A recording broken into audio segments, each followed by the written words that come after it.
welcome to our show, Let Us Reason Together. And again, I am your second day of the week host for Let Us Reason Together. My name is John Craig, and it's based off of Isaiah 118. Come now and let us reason together, says Yahweh.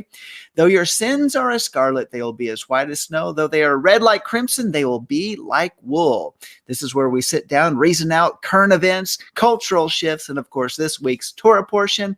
We can either push back or push through. Nevertheless, if iron does not sharpen iron, sparks will never fly, let alone ever get a fire going. And without a little heat and a good midrash, how will our hearts ever get soft and moldable enough to be transformed in the way that the Spirit, the Ruach HaKodesh, wants us to be? Let alone, shall we say, put a little fire under our tails, so maybe we need to take some action on some things. So today is Monday, March 18th, 2019. It is the 11th day of the 13th month of Adar 2 here in the Hebrew year 5779. And want to just say hello to everyone that's watching now on YouTube and those that are live in the chat room. Good morning. And we welcome your participation in the chat room there. Love to see that and see your comments as you're going along. And also, I want to say, hey, give us a thumbs up and share this link on your social media, email, however you want to send it out. Let people know so they can connect with some of the things we'll be talking about today, the Torah portion, the half Torah portion, and a current event item that I think is affecting everybody's life. We want to talk about all those. Today is, by the way, besides the 18th of March or the 11th day of the second month of Adar, today is Being Sad Listening to Your Favorite Songs Day. What? Yeah, that's what the world wants to do. They want to be sad listening to your favorite songs. So maybe I'll throw out a song, besides a whole bunch of praise and worship songs that I really like. But how about this old secular song from the 90s? Don't worry, be happy. All right. So that way you won't get too sad listening to some of your favorite songs. But also it's spending stashed cash in your favorite restaurant day. Yes, favorite restaurant. I can think of a favorite restaurant I'd like to be in. Just need the stash cash to do that. And it's also thanking neighbors with unpassworded Wi-Fi day. Thanking neighbors with unpassworded Wi-Fi day. So if you're just connecting with to the internet with your neighbor's Wi-Fi, you just go over and say, hey, thank you for not putting a password on your Wi-Fi. About greeting strangers in the streets day. I think that's probably a good thing to do, is to greet some strangers in the streets, wherever you're going. Just say, you know what a smile does, and a good hello, hey, how are you? You know what that can do in just connecting with people? It's amazing what that does in connecting, and maybe it might break down some barriers and create a relationship that you can talk about Yeshua with. And it's emptying your fridge before bed day. Now, so today, before you go to bed, empty your fridge. Midnight snack maybe, or maybe get some of that old stuff that's kind of turning different colors out of the fridge. How about this? Now that we talked about being sad listening to your favorite songs day, how about this one? Act happy day. So they don't know. I think they're just a little schizophrenic on this. They don't know if they want to be sad or if they want to act happy. So act happy day. And by the way, it's contagious. It's awkward moments day. I think it's really awkward probably if you're having a problem between bouncing back and forth, being sad and being happy. So that's kind of awkward. The thing about awkward moments, let's try to avoid those today. It's kind of weird. How about Forgive Mom and Dad Day? So many people hold on to stuff in your past. Forgive. That's all I can say about this. Here's something that the world is observing, and it's observed annually on March 18th. It's Goddess of Fertility Day. Well, you know what? I'm not celebrating that. And then it makes me think, well, yeah, right now it makes sense because we're in the time of Lent. And if you remember what the time of Lent was, it's the mourning for Tammuz. And that's why people fast during that time. Whew, come on, folks. We don't do that stuff because we're going back to the Hebraic roots of our faith. And so anyway, we got to turn that one off. All right. So it is also National Biodiesel Day. Tell you why, because on this day in history, somebody's birthday is being celebrated. So National Biodiesel Day. It's amazing how you can make diesel and you can not have to drill for it. Going on, National Lacy Oatmeal Cookie Day. It's National Sloppy Joe Day. Thinking about manwiches right now. And National Welderly Day. Now, what is National Welderly Day? Well, Dr. Dale Anderson created National Welderly Day along with Act Happy Day in an effort to promote the health benefits of happiness, humor, and laughter. And especially as we age, that's what keeps us healthy. So Dr. Anderson suggested that one should start each day by standing in front of a mirror and letting out a huge belly laugh. Well, sometimes if you look at a huge belly, you might be laughing. No, I'm just kidding. I'm right. All right. We're moving on.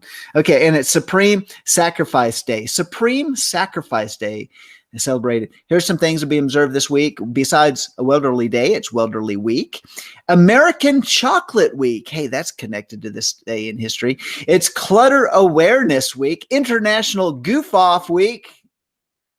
Now that seems like something to do. National Goof Off Week. Except make sure you don't goof off too much at work. You got to get your work done. Okay. And then Jobs for Teens Week. It's National Anonymous Giving Week. National Bubble Week.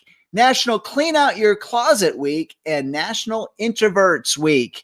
So, and one last thing, National Poison Prevention Week.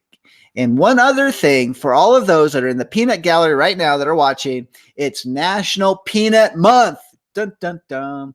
And I think last week we talked about that dynamite is uses peanuts in part of its ingredients. Just something to think about there. Okay, daily quotes for Monday, March 18th, 2019. Positive quote of the day. Circumstances don't defeat you.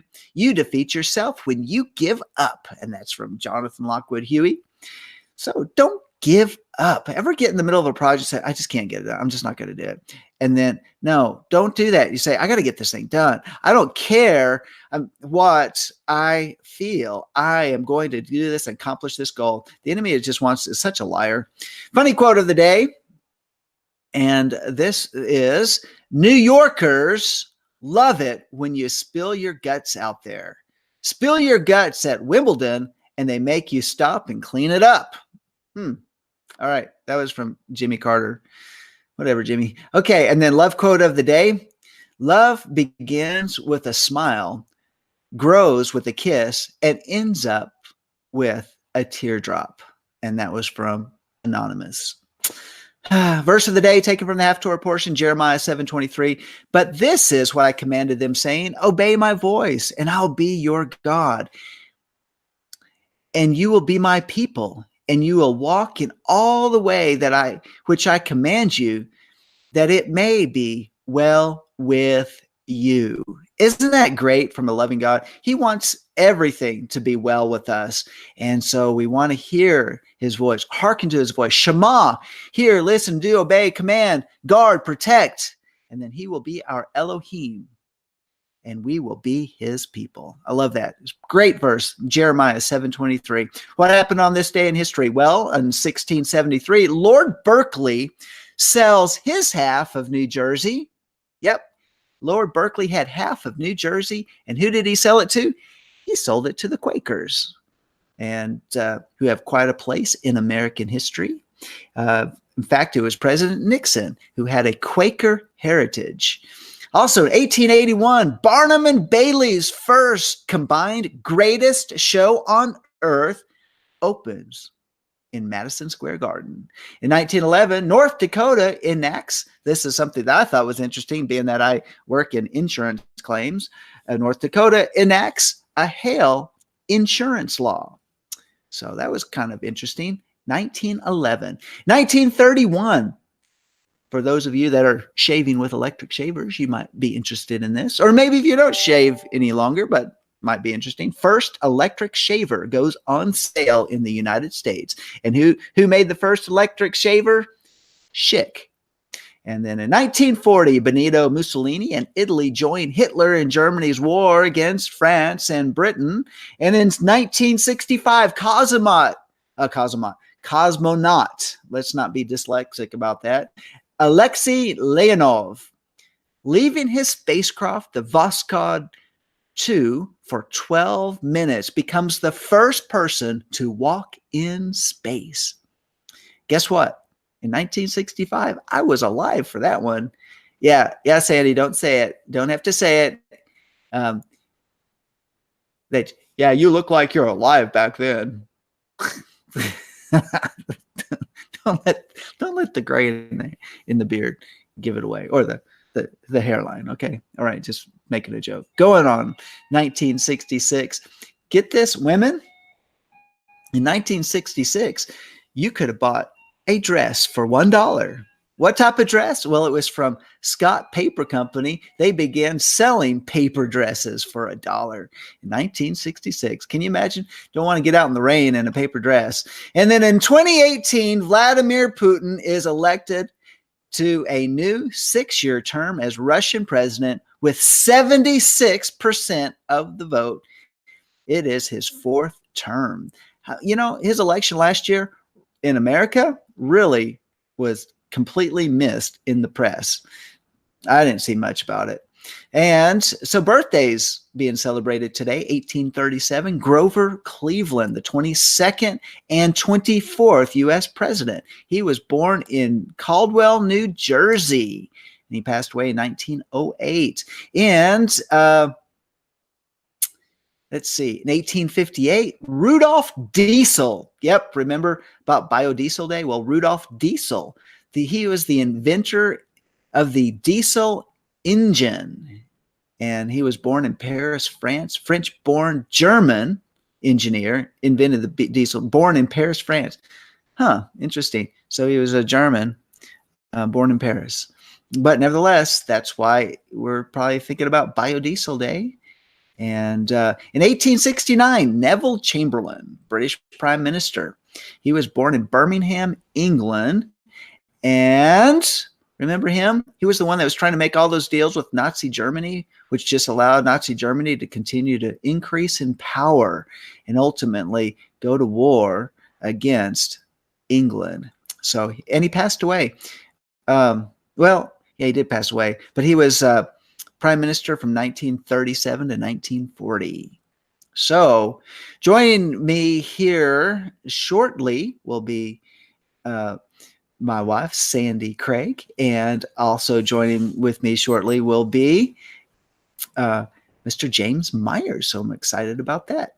So I will introduce them again when they join me here on the show. Also, on the lighter side of things, I just want to talk about some things, some wit for the day, untwisting of our brains, and some points to ponder. Well, we've been talking about food and diet trivia. I'm going to continue with this list this week. And so our first one, last week, we talked about 500 million snails that are eaten in France every year. Well, how about this? Approximately 1 billion snails are served in restaurants annually. Yeah, that's worldwide. Ugh. Okay. And then over 90% of all fish caught are caught in the northern hemisphere. Think about that. Do they not fish in the southern hemisphere, or do they not have a lot of fish in the southern hemisphere, or they're just the big fish eaters in the northern hemisphere? I don't know, but 90% of all fish caught are caught in the northern hemisphere. 75% of fish caught are eaten. The rest is used to make things such as glue, soap, margarine, and fertilizer. So, and then over the last 40 years, food production actually increased faster than population. Oh, we've got that. Let me see if I can change our angle again. No, don't change it like that. Move it that way. Yeah, we got the sun is at an angle right now. And I didn't realize I wasn't looking at our picture here. Wow. I don't know. We can adjust our light to get that sunlight out of there. I really have to adjust our angle. So I apologize for the view right now. It's coming in through that window. So also going,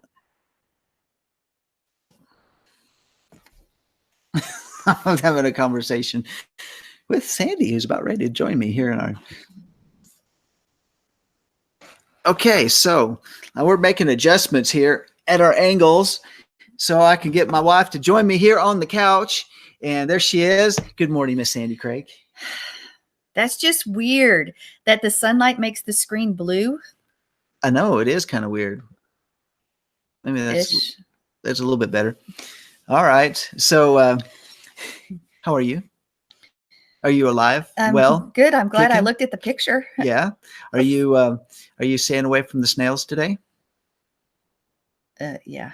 It's like one of those things. Have you stopped eating snails? Have you stopped eating alligator? Have you stopped eating? Yeah, like we ever did. Like we ever did, right? So anyway, there we go. So, but do you like the fish that are caught in the northern hemisphere, right? I love fish. I know.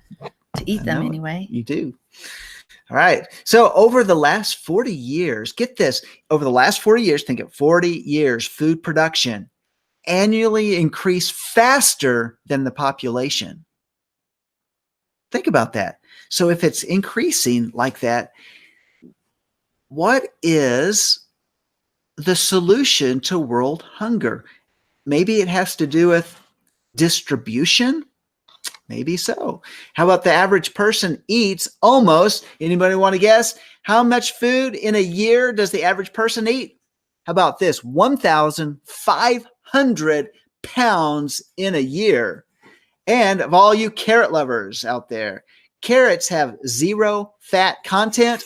And where were the first carrots cultivated? They were cultivated in Afghanistan in the 7th century. And listen to this.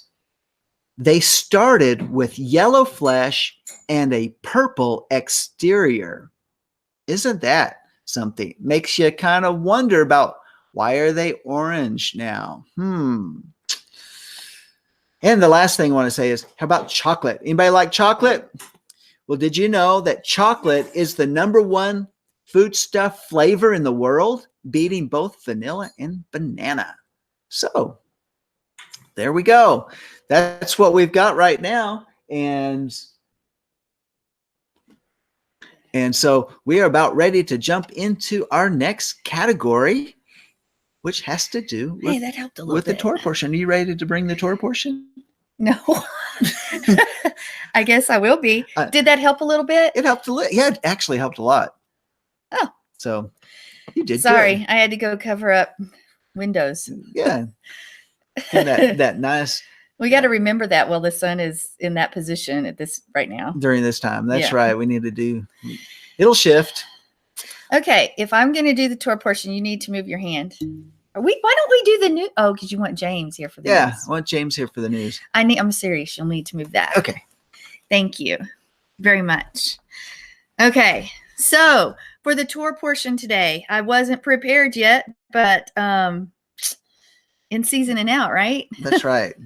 Okay. I thought we would talk about the 2 altars that we see in the tabernacle. Okay. 2 altars. Why are there 2 altars? Well, if there's something we learned last week, and I talked about it not only here, but I talked about it at Life of Worship as well, is that when you examine the word, you are the offering. In fact, it even says that when you put you on the altar, basically. So if you're the offering, you're the one to lay yourself on the altar. So maybe what does it all have to do with everything? Because we also have the position of priests and kings. So let's unpeel some layers a little bit and look. Since there's 2 altars, how does that what are we represented in that? Well, we are represented in both ways, because there's one in the where's the first altar? It's in the outer court, and there's an inner court. So maybe the altars represent our flesh that we see, the things we see in us on the outside, and the altar of incense is what is within us. Maybe both of those things are represented in the two altars. And I'll say, in fact, I believe they are actually. So what happens on those altars? Well, we've got to remember how what causes things to burn, or even the incense to burn? It's fire. Fire is what causes everything to burn. 2 Timothy 1:6-7 says, therefore I remind you to stir up the gift of God, gift of Yah, which is in you by the laying on of hands, for God has not given us the spirit of fear, but of power and love and of a sound mind. We quote that a lot, but it talks about stirring up the gift. Stir up the gift. What does that mean? Well, we're going to look at that in just a minute, but we've got to remember that what's the priesthood's position when it comes to the altar? Well, the priests are the ones that they put the wood out and bring the coals to make it burn. But who is the one that brings the fire? It's Yah. Yah brings the initial fire. Now we need to keep it stirred up. We need to keep it stoked. We can't let it die. We are the ones that do that. We tend the fire, but we, as the royal priesthood, we lay our flesh on that altar, just as the animal's flesh is laid on there. We are to lay that flesh on our altar so that what remains is something pure and something good. The chaff is all burned away. Everything is burned away, and it's the pure essence of the ash that's left. What is supposed to be within us, because our flesh is laid on that altar so that we can go into that inner court. So we can go to that altar of incense. And what happens at that altar? Well, that's what is dealing with the inside of us. What are the thoughts and the plans on the inside of us? But it all starts at the outer court, on the altar in the outer court. And we've got to remember that. So why was the flesh of the animal? It's used for all sorts of purposes. But is it the priests that do the killing? No. It's the offerer does the killing. We see that in chapter 8. It's the one who brings the sacrifice that does the killing. So what does that mean? We ourselves are the ones that are to lay our flesh down there. We don't wait. I've heard some people, Father, do this. And Yah does do those works in us. But he's also not going to, if we're not going to participate in it, he's not going to go against our will. We have to be participants in the offering. We have to be participants in that offering. We don't acknowledge to put forth effort. We're told to come to the altar and put our flesh on it. Yeshua expects us to do exactly what he did. What did he do? He put his flesh on the altar. He was the sacrifice. Well, haven't you heard that we're supposed to bear our crosses as well? Now, let's move to the altar of incense, which is on the inside of us. Really, that's our motivation and intent of the heart. And that's where it can get really difficult, because why do we do what we do? Do we do it because we want something from him, or do we do it because we love him? Now, we've talked before about worship and prayer are what goes up on that altar of incense, that thing that draws us near him, that he is drawn, that we get to have that intimacy with him through our prayers, through our worship. And that's absolutely true. But the prayers, the way we even pray determines the motivation of our heart. Why do we do what we do? What are the intents of our heart? Because in our life, we're dealing with two altars, one that represents our flesh, and the other, the hidden secrets, those things hidden within us, maybe that we don't even think anybody knows. It's the intentions of our heart. We can look good on the outside. We can do all sorts of things for Yah on the outside, but if it's not, if the motivation isn't pure, then for what's the point? What's the point? Because you can be sinning internally and nobody else knows. Anger, dealing with secret sin, all these things, because the outside may look good, but it's a two-step process. It's a two-step process that we need to lay ourselves on the altar. We need to burn up what shouldn't be there. We need to be willing to be burned. But here's the next thing. We've got to keep the fire going. Well, how do we do that? I think we do it in part, number one, by being in his word and having that relationship, by following his commands, by realizing that it's done out of love. It's done out of love, but also we've got to think back of all that he's done. People, if you are living and breathing today, you should be praising him. Yeah, the circumstances around you may not be good, but you know what? You have the word that will sustain you. You stir up that fire by remembering what he's done for others. Remember what he's done for you. Read that word. Read the Psalms. Read the word. Go back and see through our patriarchs how he's brought them from the places where victory might not even seem theirs, but he's brought it forth in miraculous ways through the prophets, through testimony. And that is what we hold on to. We stoke the fire with that. We stoke the fire with our worship. We stoke the fire through the reading of his word. You know what? By telling others about him, by getting our eyes off ourselves. So on the two altars that are before us, are we willing to literally, just as we are that sacrifice that we learned that last week, are we really willing to lay both our flesh on the altar in the outer court and our inner intents of our heart, our thoughts on that altar of incense, and in the midst of it, give him worship and praise? Amen. And we're being joined by James Meyer right now. And so, but you know what, Sandi, I think that's really good. I was just thinking about that fire, and I was looking up at one of the margin notes that I had written in my Bible. One of the things I like having a paper Bible is because I like my little notes that I write over the years. I put notes, and I like having margins big enough to write. And I wrote a note in here about this, the word yakad. Yakad. You have yakad on your notes too? I have it somewhere, not there. I have the Greek there. And which speaks about to burn, and kad itself means down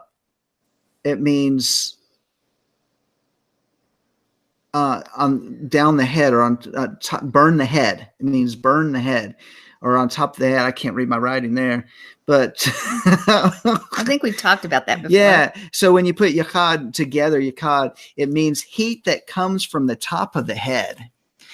And okay. I want you to hold your thought, because I want All you right. to go from there.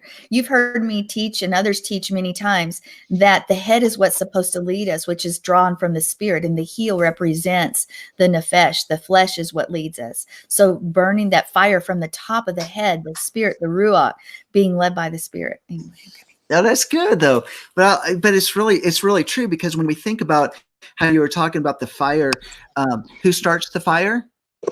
The Ruach HaKodesh. I mean, you think about the fire on the altar. Yah sent the fire upon the altar, because we know what happened in, is it Leviticus 8 or something, where they bring the wrong fire to the altar, that there was death.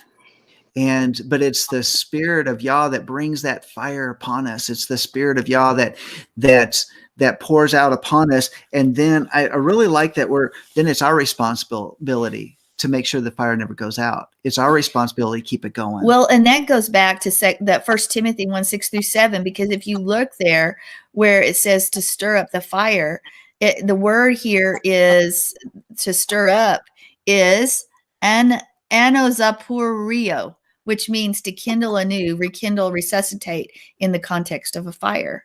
Okay. And that's why I think it's very important. How do we do that? Well, we stir up the spirit. So we stir up the gifts within us, that kindling. The kindling. But we've also got to remember the whole of Scripture is given to us to stir us up, because it's the truth, and it's the testimony of a witness. It's a witness to who Yah is. How can you read what he's done for others and not get excited, since he's the same yesterday, today, and forever? Those things that he's done before, he will do again, if we will but stand. If we stand with the armor, with our full armor, that priestly garb completely upon us, and we stand with his word in our mouth. And here's the next thing: we shift the atmosphere by giving him praise. And the best way to do that is, worship. have worship going on all the time. Worship, you worship, it changes your heart. And then also stop looking at yourself and your circumstances. You begin to give out to others, and all those things begin to stir up that fire. And it's actually the command. That's what we're supposed to do, is because we're supposed to be on the altar. I was thinking about this. The worship is there, and I'm also thinking about when we talk about the gifts, when we talk about the gifts of the Holy Spirit, the gifts of the Ruach HaKodesh, and how they are operating, they're working within our lives. What's the purpose of the gifts? The gifts are about others. It's not for us, it's for others. And when it says stir up, what does it say there in 1 Timothy? Stir up the gift of God, stir up the gift in you, which is in you. And so the purpose is not to be held within, because I think if you start to hold it in, it suffocates the fire. But if we begin to release it, and this is where I have such a big concern, is that, what are we doing if the Messianic, the Hebrew roots community is not stirring up the fire within our groups, our congregations, our assemblies, and it's not spreading, then it's suffocating. And what happens when we're suffocating the fire is that this whole thing is going to die out. And one of the things that that it's not suffocating is having a really healthy fellowship, a congregation of all generations, and I think we're all trying to figure that out, and we're still working. There's some that are excelling in that, and some we're like, okay, Father, works in progress, because we're listening. Say, Father, show us how to walk through this thing. Stir this up within us. Stir it up in our hearts. Yeah. That's right. What's that song? Oh, it's Consuming Fire. Yeah. Oh, yeah. There you go. And if you don't have a full fire, what do you get? You get half-baked bread. It's true. Or you get raw meat, right? If you don't have have you ever tried, in other words, have you ever had the propane start to go out on the grill, on the gas grill? What does that do to your steak or your chicken? How long does it take to cook it? Well, it won't cook. It just won't cook. And nobody's going to eat off of that. Right? No, but seriously, but think about that. Well, I think there's somebody in the house. We got somebody in the house. James, are you there with us? James is in the house. James in the house. Or maybe he's not quite in yet. Right? Still adjusting things there, getting things connected. Well, soon and very soon we'll see James. Yeah. Or I was gonna say, soon and very soon we are going to see the King. We got King James with us. You can't see me. Whoa, check it out. James, what happened? We got the fuzz. What happened? The big fuzz. Did it get too big? You're muted. You're muted. Oh. One infected hair and it ruined the whole thing. One infected hair. Yeah, I kept plucking the hair and it was a bald spot and it went bigger and bigger. Ruined my beard. But my wife's happy. She hated it. Makes me feel better. Like if I go to a gas station, I dip and I know that's bad for you. But they never ID me. And like anybody else comes in, they ID them. Right. It had to be, and then yesterday I got ID'd for the first time in about 2 years. So, well, I want you to know that that when I do shave this off, I do look 10 years younger. But they'll still card me. No, I will say this: when John had his beard before he trimmed it down a little bit, I hated it. He looked like this big bushman, and now he trims a little bit. I like it. Yeah, I need to trim it now. I'm not. I'm talking when it was like this big. Your face was like 4 inches wider. You take it, you can comb it backwards. You're weird. And then it really like looks like, all up. That's right. Yeah, it kind of looks like a cat in a fight. Mm-hmm. Some that just put their hand in an electrical socket. That's right. See, I used to be able to do that with my hair, but that's another story. Hey, so well, Sandy, that was really good for the Torah portion. We appreciate that. Let's stir up the fire. Stir it up. Stir it up, Father. You know, and we have a responsibility as kings and priests to keep that fire going, keep it burning, and make sure we're getting the fire from the right place. So, all right. So, hey, I want to bring to you all in this next segment, and this is a current event. Now, this article that I have actually dates back to April 5th, 2012, but it's pretty much one of these things that is still a current event because we're dealing with this every day. We're seeing it. And so it's still news. It's still news. Absolutely. Even though this article dates back to then, it is very current. And it's actually called, the name of the title is, of the article is The Demoralization in America, the Separation of Means and Ends. And this comes from conservativedailynews.com. And so basically what this is talking about is the demoralization of a nation, and how does that take place, and what's that about?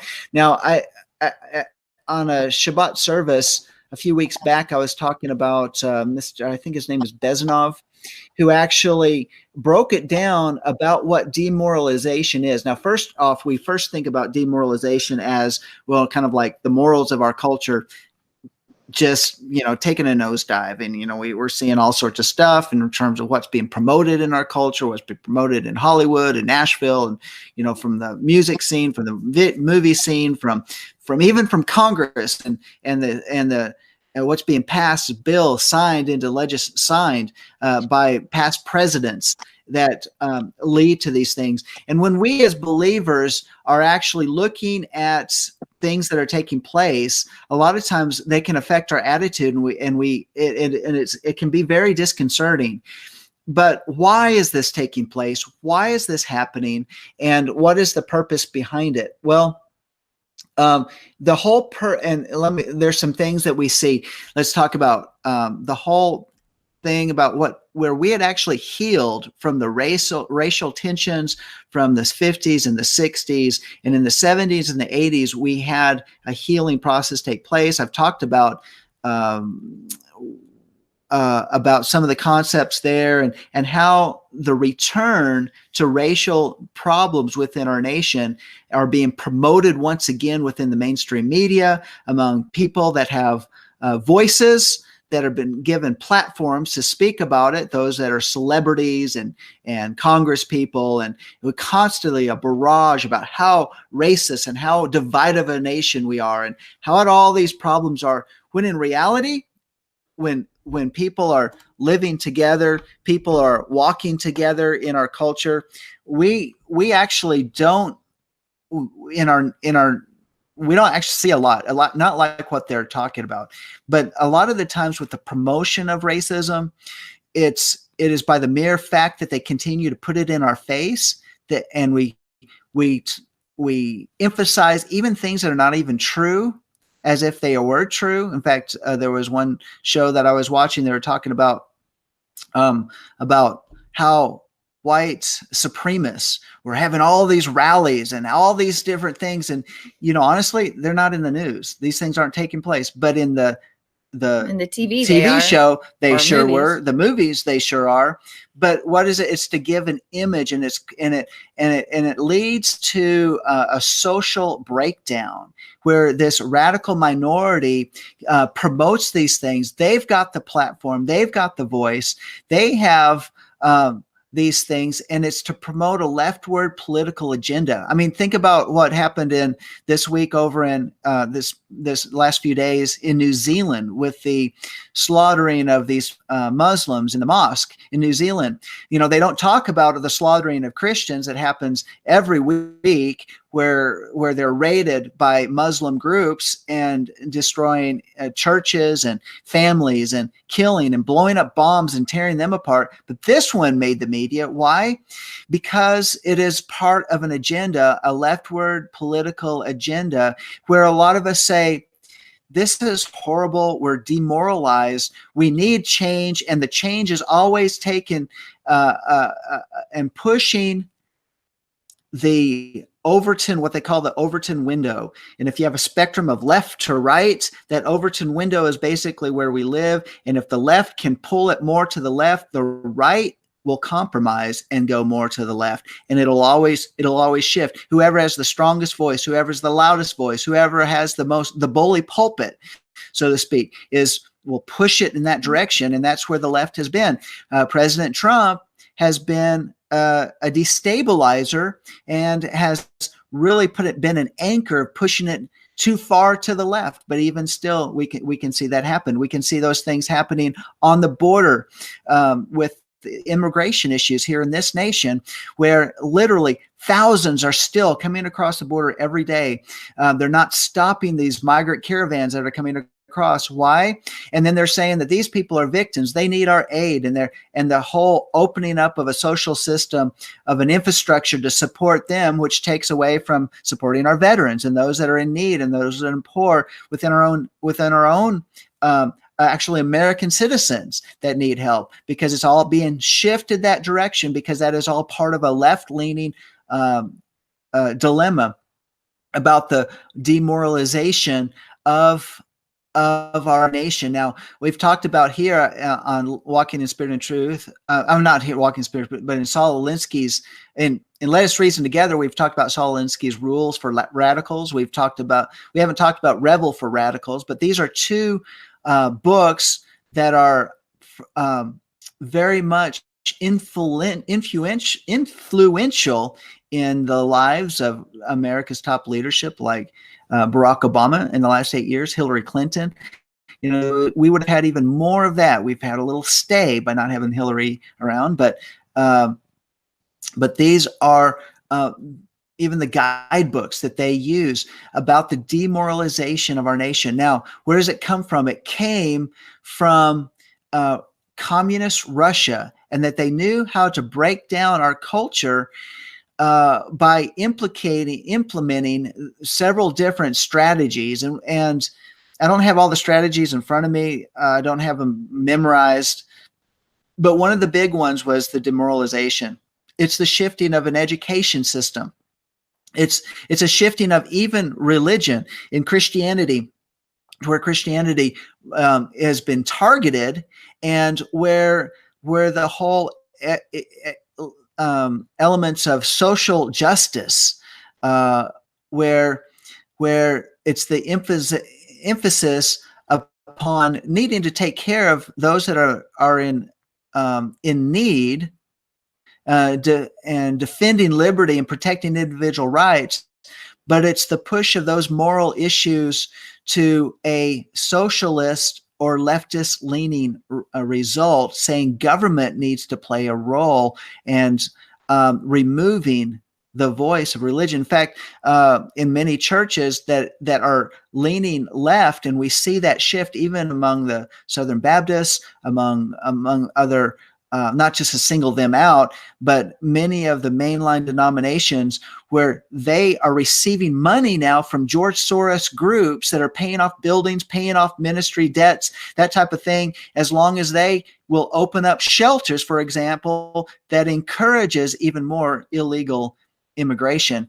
These are things that are affecting our culture, literally taking us down a road that's going to bring us to, that's making us look more like the former Soviet Union than what we know as a constitutional republic here in the United States, removing it from the public stage of debate, and then removing our ability to speak about these things and push back using our free speech. These all are all things that we are facing right now in our culture. All for the reason for the public interest supersedes private interests, and removing of our rights in order to give things to others. So rights to minorities, where we all lose our equal standing under the Constitution. So, but these are things, when you see things on the news and you just get upset about it, and it makes you, it takes away our it demoralizes us. Essentially that's what when we see that, and we see that constantly pounded before us, this is all part of actually a process to shift the way we think, to cause us to cry out and say, we've got to have a solution. And so I want to bring that to the table and hear what you guys are thinking about that.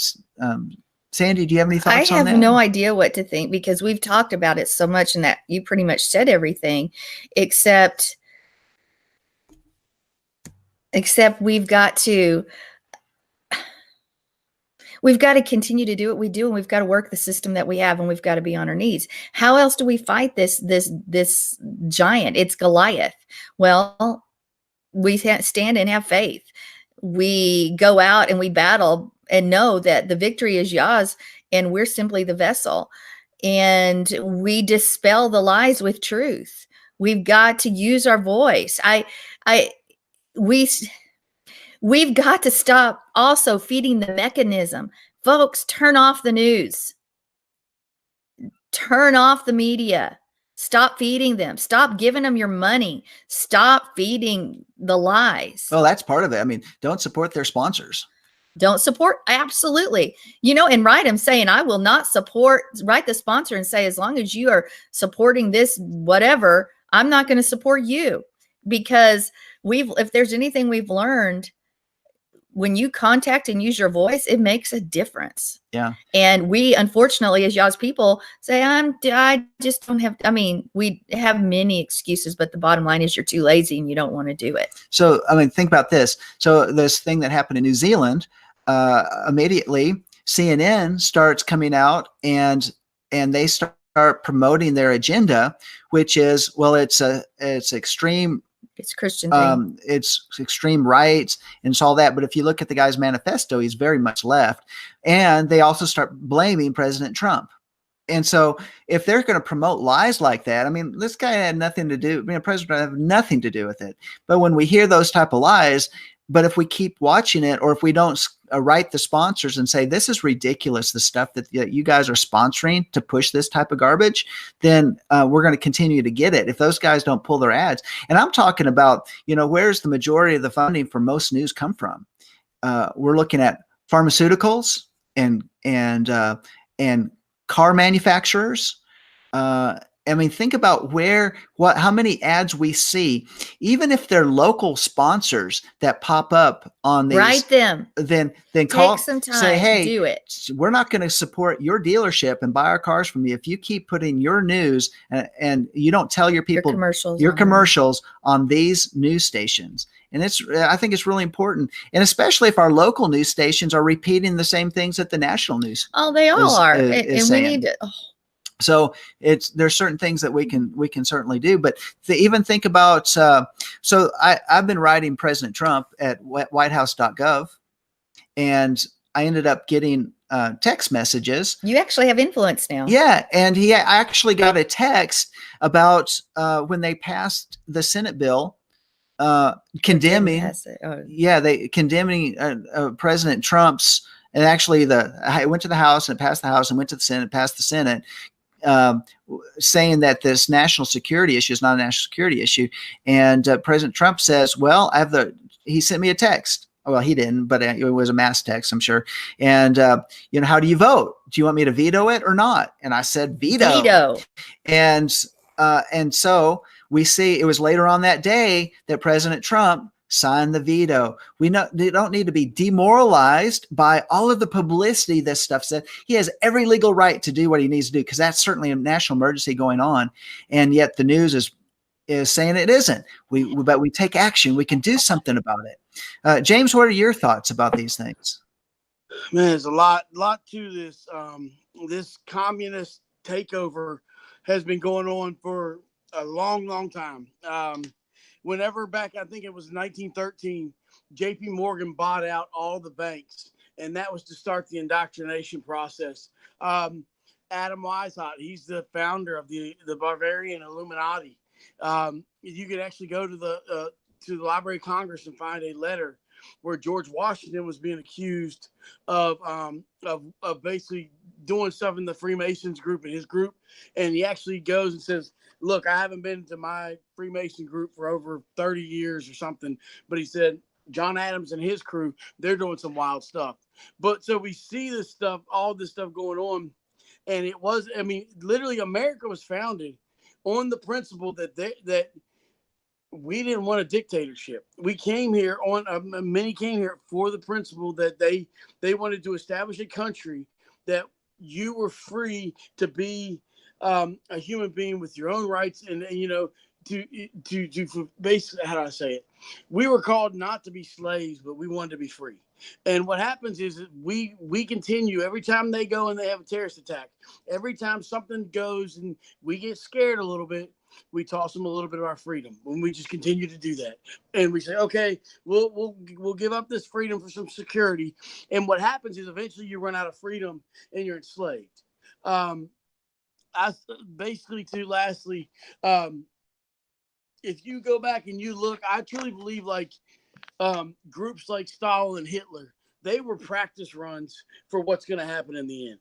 They were the first time to see if it would actually work. If you actually go right now and look, the United Nations is using Chicago as a practice town to practice their whatever the heck United Nations does.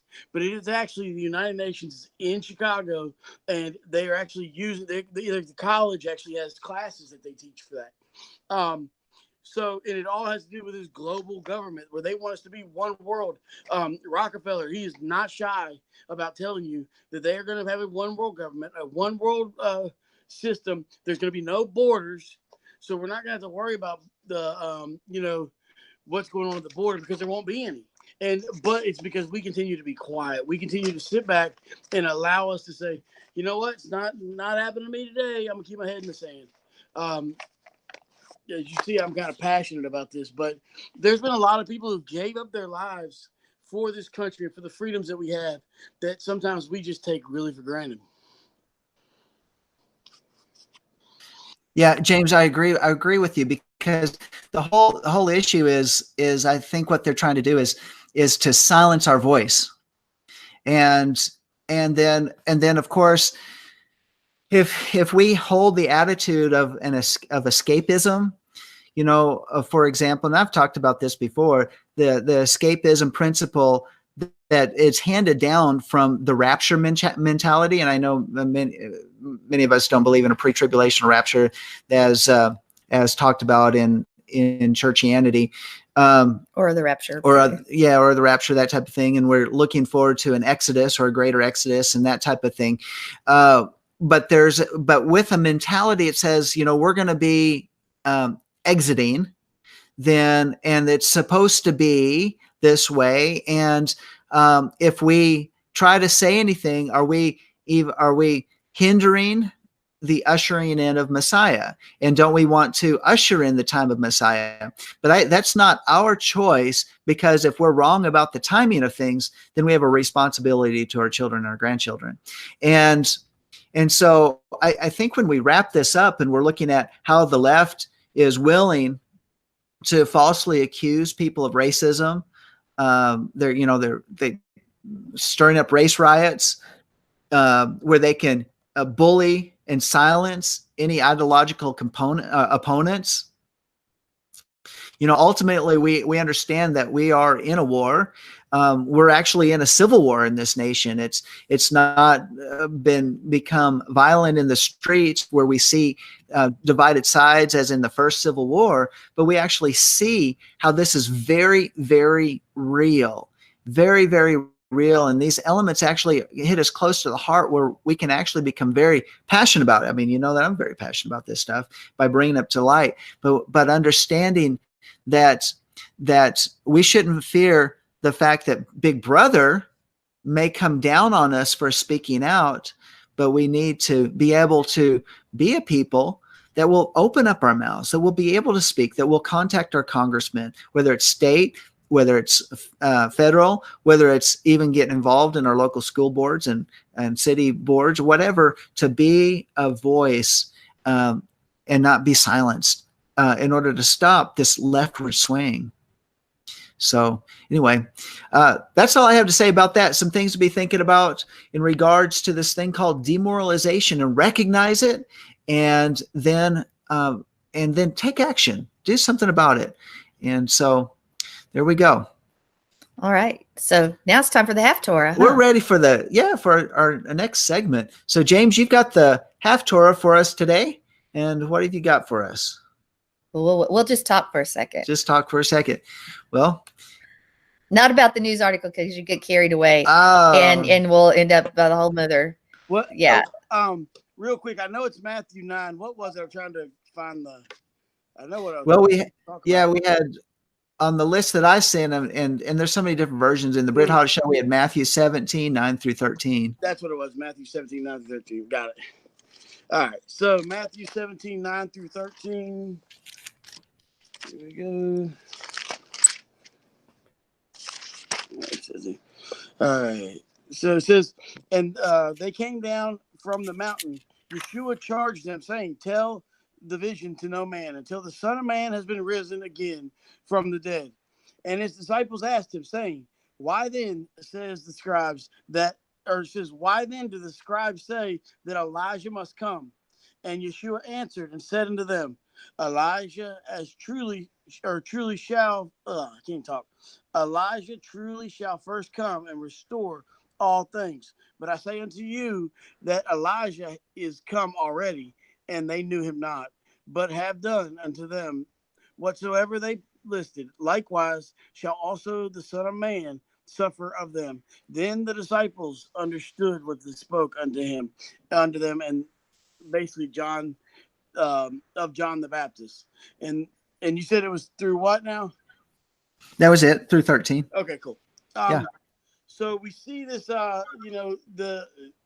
again, they're talking about, hey, the prophets and the scribes had basically prophesied that Elijah was going to come, and if actually knew, they said on Passover, I think it is, and I'm not 100% sure. You guys maybe know better than me. They actually save a seat at the dinner table, open for Elijah to come. So at this point, the Jews were preparing for Elijah to come first. Another interesting topic here is that we see that he's going to be raised up on the third day. And he tells the disciples to tell no one until this has happened. The thing I thought was probably the most awesome, and it's something that happens as we grow in our faith, is if you look here, they didn't understand what he was talking about at first, right? And then it says, at the end, it says, likewise shall also the Son of Man suffer of them. Then the disciples understood that he spoke unto them of John the Baptist, or Yochanan the Immerser. How today, for me, I know that Yahweh opens my eyes to understand his word like I've never understood it before. I can remember growing up thinking that it just was so confusing, the Bible. But if we allow him to be our teacher, we allow him to be our rabbi, we allow him to instruct us in all righteousness, he will basically, not only will he teach you what it says and how to comprehend it, and he will actually make it your passion. He'll make it your love. He'll make him your first love. But you got to allow him to do the work. Allow him to help you to cross over so that you follow him. Another thing too is you see here, and you got John. He says that basically they realized that it was Yochanan the Immerser who was the Elijah, and that's who I truly believe. That's who we are called to be in these days. We're called to be people, a remnant of believers who will prepare the way for our soon coming Messiah.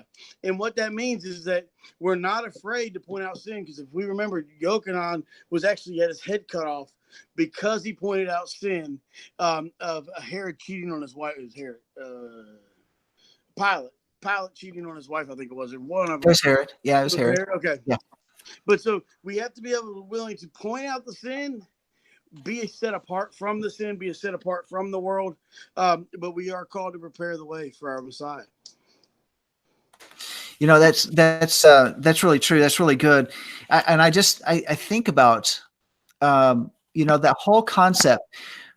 It was Yochanan the Immerser. It was John the Baptist. It was he that was the voice calling in the wilderness. He was the one that was preparing the way. Why? Because he was the rightful high priest.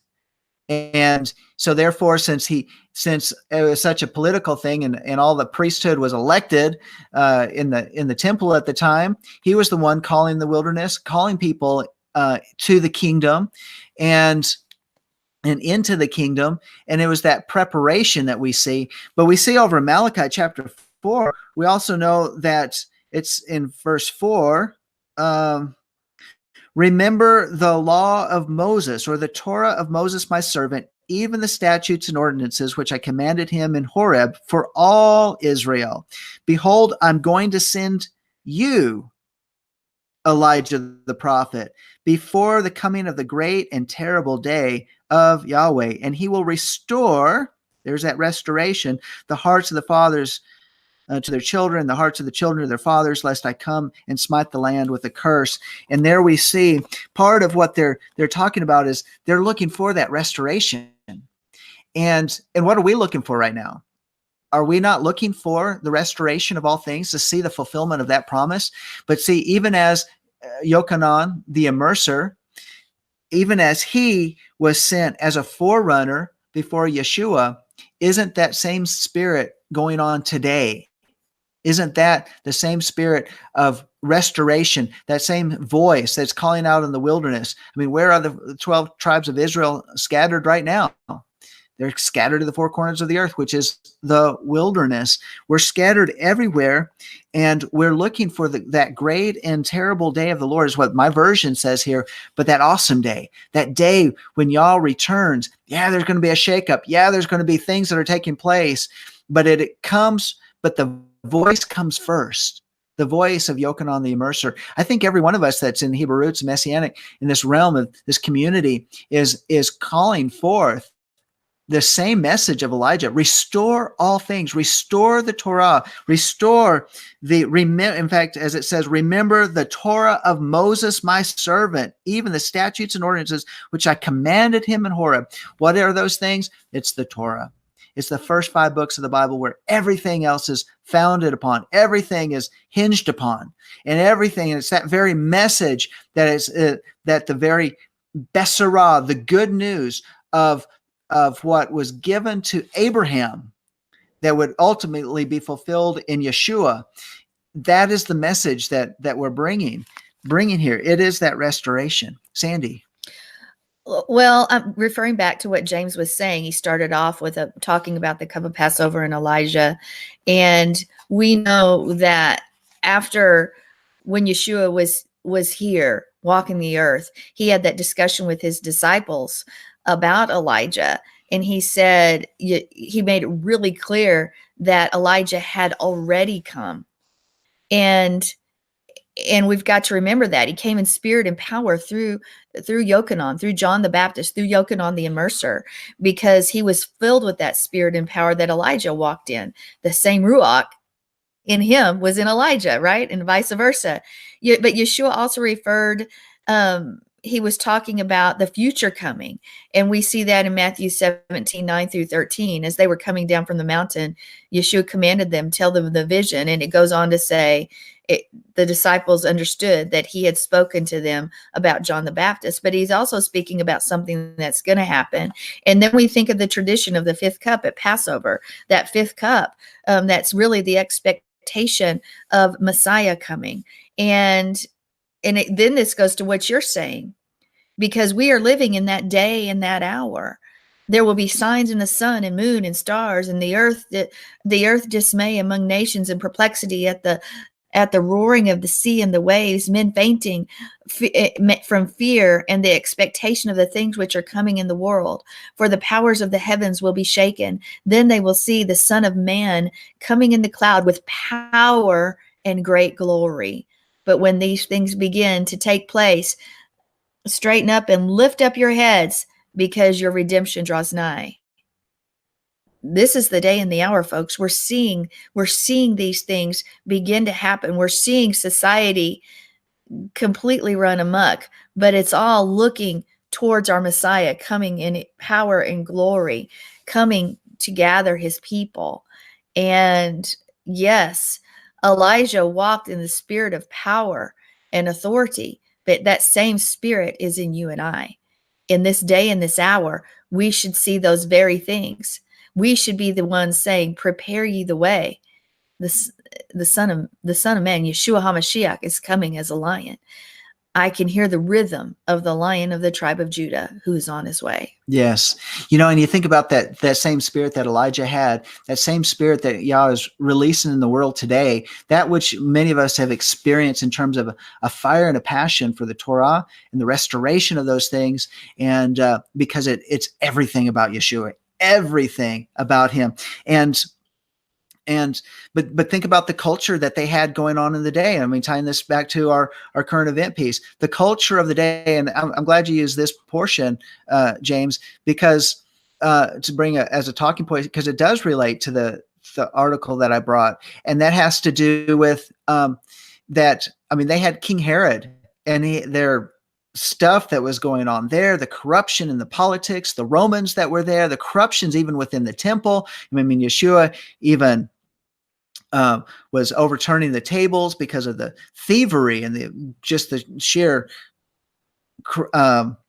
greed that was happening at the temple. All of these things they're saying and demoralized, where the people that wanted righteousness, the people that wanted a shift, the people that wanted change, and then a leader that raises up and they say, we recognize Yochanan the Immerser. We recognize him in the position that he held and the authority that he speaks from, and then they see him beheaded. I mean, the demoralization of a culture to be under the control of a political religious system and a political ideology of the Romans that are suppressing truth, free speech, their rights. I mean, we see even what was his name? Barabbas, who was supposed to be almost looking like an identical twin of Yeshua. That when we talk about the two different goats that are brought during the Day of Atonement, where they look alike, and one is the scapegoat and the other one is slaughtered.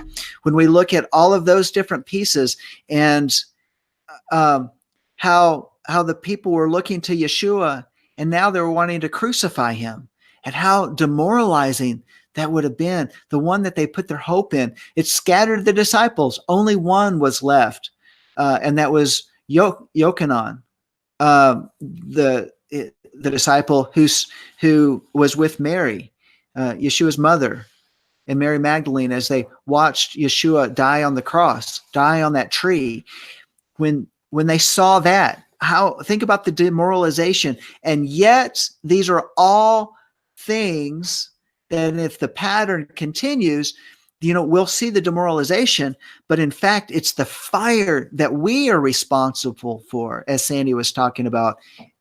It was that fire that we're supposed to keep burning, that we're supposed to continue to kindle and keep going. And so those are the responsibilities. I just see every one of these, the Torah portion, the half Torah, this current event type of thing. So these are all different things that we've got to look at as needing to pay attention to as the day and the hour that we're living in. I think it's one of the signs, but for us to stay strong in the Lord and the power. And we encourage one another. In fact, Sandy brought a message that on Shabbat that spoke about the purpose of the ecclesia, the purpose of the assembly of ourselves together, is to encourage one another, and all the more as we see that day drawing near. In fact, that's why we gather. If we're not gathered, we're being scattered. It's important that we need to gather and not divide, and that it's important that we come together so that we can be encouraged. So, James, do you have any last words on this? If I can hit this button. There you go. I think we're living in times that not many people have ever lived in before. We have to be in prayer constantly. It's just it's a constant thing. The thing is that we're going through these feast days and we're learning about all the feasts and all the sacrifices and the offerings, and we're learning all this stuff. The point of it was that we are a forgetful people. We are a people who constantly forget that God is that forget about our relationship with him a lot of times. Well, these things were set up to be as a reminder. And as people, we need those reminders. And I constantly believe that we got to keep him on the forefront of our minds constantly, especially as the times get worse and things get, more and more hectic. But we've got to be prayed up and just staying in his word. And the cool thing is, there's nothing to fear because we have an Elohim who's already won this battle. We just gotta choose sides. That's right. You know what? I think that's good, James. That's just really appropriate. Choose what side. Choose this day whom we will serve. As for me and my house, we shall serve Yahweh. Amen. That's the good way to decide what we're going to do. And by the way, serving Yahweh means that we don't just stay silent and stay in our homes. When we actually, if we're living in a culture that allows us to have freedom of speech still and to be able to present our views, then we need to take advantage of that and use whatever platform we have. So, well, hey, that pretty much is bringing us to a close and to wrap it up for today. So I just want to say thank you to everyone that's been joining us here on Let Us Reason Together in the Monday edition. And give us a thumbs up if you like what you hear today. Pass it on in social media. Get the word out so that people can be informed and they can stay grounded in the word. That's hopefully we're grounding you, and hopefully we're putting a fire. Just talking about that Torah portion, putting a fire in your heart to continue and press on in your walking relationship with Yah and living it out every day. Let those gifts be stirred up within you, as Sandy was saying earlier. So remind you, tomorrow's edition of Let Us Reason Together, called The Chameleon Church, will be on with the host, Alan Guire. So we don't want you to miss out on that. And my thanks to James. James, thank you for joining us this morning. I certainly appreciate it. And Sandy, thank you so much for bringing the Torah portion for us today. Sure appreciate that as well. And so until next time, I have to say, shalom.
Well, let me tell you, creepy Facebook wants to spy on you even more than they already are. Yeah, beware. By sending messages via hidden, inaudible TV ad messages. Well, how's that going to work? Social media giant Facebook continues to ramp up the creepy factor, according to recent file patent. Facebook wants to spy on you by hiding inaudible messages in ads. Facebook has filed a patent for a system that hides audio clips in commercials, TV commercials. These sounds would be so high-pitched that they're inaudible to human beings, but they're going to trigger your phone to record all the background noises, conversations, everything that's going on in your home. The patent application is called Broadcast Content View Analysis based on ambient audio recording. According to the Daily Mail, these secret messages would force your phone to record the audio of the private conversations you have without you even knowing. According to the patent application by the social media platform, clips taken of your background conversations and your movements across a room would help advertisers determine whether or not you are watching their promotions. According to the patent originally discovered by Metro, the system would use a non-human hearable digital sound to activate your phone's microphone. The noise, which would be the sound would be so high pitched that humans can't hear, would contain a machine recognizable set of Morse code style beeps. And once your phone hears or recognizes the trigger, it would begin to record whatever's going on in the home, such as the sound of your air conditioning unit, your plumbing, and even the movements from one room to another. And of course, your speech, even distant human speech, and including even creaks from thermal contraction. Facebook is currently working on the controversial software too, said a patent application published on June 14th this year. If you're like the rest of us, you might think these sounds are, anyway, goes on from there. But this tech is going to be used to monitor what people watch on their broadcasting service. So let's get real. This kind of thing is just an excuse to further invade the privacy and what you're doing in your life, to control you, to convict you, so to speak, of what would you be convicted of? Being a believer, to take away any stead of privacy in your life. Here's what I think: if there is any way every one of us could or would ditch Facebook completely, I wish we could do it. I wish we would do it. I wish we would completely get off that platform and stop supporting them in any form or fashion. And it's hard, I know, because I use it for a life of worship. But honestly, I'm seriously considering y'all come on in. I'm honestly considering just dump it and encourage other people to come over to Maui or something else that's not like that. The only thing I use it for, period, though it does distract me from time to time, is for marketing for the Lamb Network. We broadcast on Facebook. We're broadcasting on Facebook right now, and Facebook keeps track of the shows that are coming up. They keep track of what we've shown, and people can go in there, and that's pre-set up. I don't even have to. Well, I do that when I set up the shows every week.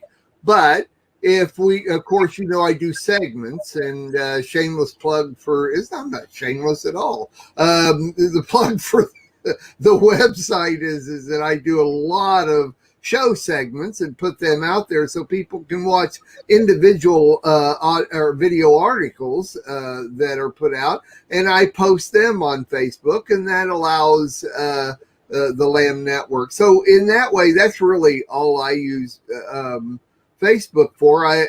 Very early on, somebody described Facebook to me as email on crack. And pretty basically, that's kind of what it is email on crack. And of course, it's advanced to 1,000 times that. There is I found the other day, now both of you got the video that I just sent out on that. Now that originally came to me by someone that doesn't listen to the Lamb Network and is kind of somewhat clueless. I wish we could play it. And I can, and will, if you want me to, or we'll do it on another show or whatever, I can do that. But that actually came to me from a different thing than Facebook, and it's called, actually it's not Facebook, it's a spinoff of YouTube, and it's called DTube. DTube, yeah. And it's very new, it's very small, but it looks and acts exactly like YouTube. Everything about it. Only there are no ads. There are no criticism. There's nothing. They're not going to kick you off or say anything, stuff like that. Though I say that, even though this guy that did this video we're talking about has an account on YouTube, but that's going over to YouTube. And anyway, they all have their own specifics. Vimeo is a little bit different thing than YouTube, but it's kind of it costs. And we don't have to pay anything for YouTube to do what we do. So Facebook, it's just following the way of the world. And why do we ever get surprised when the world does anything that it does? I mean, this thing you're talking about them watching us and what we do. I mean, they've been doing that for a long time in a lot of different areas and keeping track of things in a lot of areas. Why are we surprised when the world does the things of the world? But think about this, Mark. Even if you're intimate with your wife, it's recording you. What? Even if you're intimate with your wife, it'll be recording. You do not put that in your bedroom. Well, but what if you're a nudist? Well, this is audio right now, so you say that's your TV, though. We do know the TV records. You know what? We hear about it being audio, but they can do video. My dad was a radioman in 1960s and 70s. Okay, all the way to the 80s. He was a radioman for the United States Navy, and he will tell you, he says it already was prepared where you could take a certain component of a radio that transfers voices back and forth to where it can be switched over to where you can hear that component of the person that you have that has the radio. Sure, already was being done in those back then. Yeah. So you think this is it's new news to us because we're being told now, but it's, we are way behind what's going on in closed doors. Sure. And Facebook, I joined Facebook mainly to connect with my kids because they're all scattered everywhere. Well, now they don't even use Facebook anymore. So I have been gradually weaning myself off of the Facebook as much as possible, get off of there, get my photos off of there, and completely get off, because I have noticed one thing. I don't know if anybody else has noticed this. My husband and I and a friend of ours showed us this. A friend of mine, she did an experiment on Facebook and her phone, and she says, try it.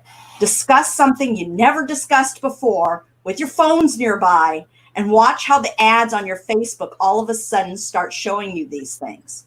Sure. So one of the things she discussed with her daughter-in-law was birdhouses. They didn't want any birdhouses. They didn't want nothing to do with birdhouses. Next thing you know, they had everything about birdhouses on their Facebook feed. So they were already doing that. They've already been doing it. It's algorithms. It's spying. Exactly. Cell phones, I've seen my cell phone. I turned it off, and within a couple of seconds, it flashes and turns on, and it has the camera mode on, and I had not touched a button. It had been charging. So it happens, guys. It's there. We need to just keep talking about Yahovah in our homes, but be careful what we talk about too. If there's things you don't want anybody to know about, that's private, keep your phone away. Why do you think Windows 10 was free? Uh-huh. I ask that question a lot. It's like when anybody comes up with this stuff, it says, why do you think Windows 10 was free? And that's why I didn't install it. I still don't even have it. I refuse because I know there's nothing. I have to still go back to the Kingsman. Hello. Well, that's nice. That's nice, but I can't do what I do without Windows 10. So my whole thing is, my whole ministry and way I make my living is based on Windows 10 technology. But so it's there, and they know that. They know that to do what needs to be done in corporate world, you have to have Windows 10, and then they've got you. It makes no difference. Once all this was set in motion, they got you. It's all there, but you just have to make the best of it. and be positive about it, and don't fear it. You know, that's all there is to it. That's the number one thing that's going through everybody that has anything to do with God these days, is just don't fear it. Period. Don't fear it. You know, another thing about Facebook that the reason I'm weaning from it is it's become, to me personally, it's become almost like a when you have family, like a big family, like my husband's side of the family is, it becomes a gossip mill. I mean, such and such did this and it angered me. Oh, everybody gets mad at that such and such. Or everybody's arguing about to do this or not to do this, you know, or there's even Messianics arguing amongst each other about things they shouldn't be arguing about because it's not a salvation issue, and they get mad at each other and they just, you know, okay, I'm unfriending you. And this brings divide. It does not bring unity. It brings bickering. It brings gossip. It brings all these things that we don't need in our lives. Sure. Well, you know, one of the first things I thought about and actually posted when Brad Scott passed is that Brad now gets to know things we all just wonder about. You know, and I've had time to think since, you know, the past year, finding out what Brad was going through, and that he had accepted the fact that he was going to go on to the next stage. He knew it. I've thought about it several, because Brad and I, he's less than a year older than me. And we've talked about it, and it's one of those things where I don't want to die. I would never commit suicide, and I don't want to go quick. I've got too much to live for, but it will be really nice. And this is my peace that I have, no matter what it is that it's going to be really good to know things that I can only wonder about today, you know, and that will be worthwhile to me. But I don't seek it by any means. But man, there's a lot of things. This just plays into everything else that's going on, Sandy. Just everything else that's going on. Another chapter, the next chapter. I still think we are part of what we do is news. Part of what we do is get people informed, and people need to be informed. People need to be informed. Period. I do agree. I do. With the truth, they need to be informed with the truth. Yes, that caveat is very, very important, with the truth. All right. Well, we are richly blessed to bring you what we believe is the fullest, most diverse, yet up-to-date progressive teachings, discussion, and prayer programming you can find anywhere on this planet. Be sure to take the tour of the MessianicLambRadio.com website. I'm Susan Hoogie, thanking you for joining us on the Messianic Lamb Video Network.